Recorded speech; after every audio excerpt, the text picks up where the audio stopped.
তো কি আপনারা আমাকে ভুলে গেছেন নাকি মনে আছে বলেন তো? তো বেশ কিছুদিন হয়ে গেল আমি ভিডিও টিডিও দেই না ভাই, এনার্জি ছিল না। ঈদ টিদ খাওয়ার পরে খুবই ব্যস্ত ছিলাম।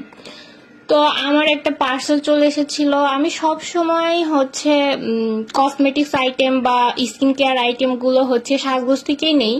আমার মনে হয় যে সাজগোজ থেকে অনেক ভালো প্রোডাক্ট পাওয়া যায়। তো আমার মনে হয় যে সাজগোজের তুলনামূলক দাম একটু বেশি।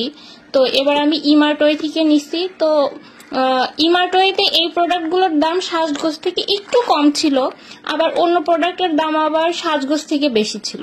তো আমি ভাবছি যখন যেখানে দাম কম পাবো তখন সেখান থেকে নিব। বুদ্ধিটা ভালো না? তো আমার ময়শ্চারাইজার ফুরাই গেছিল। তো আমি সবসময় সিম্পলের এই ময়শ্চারাইজারটা ইউজ করি, যেহেতু আমার অয়েলি স্কিন।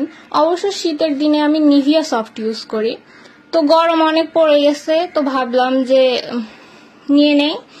আর গরম এত পড়ছে, মানে স্কিনে যে এত পিম্পল বের হচ্ছে, তো ভাবলাম যে একটা স্যালিসাইলিক অ্যাসিড সিরাম ইউজ করে দেখি কেমন হয়। তো আমি ডট-ইন নিচ্ছি। আমি আগে কখনো স্যালিসাইলিক সিরাম ইউজ করি নাই, ইউজ করে দেখি কেমন হয়। দেখা যাক কেমন হয়।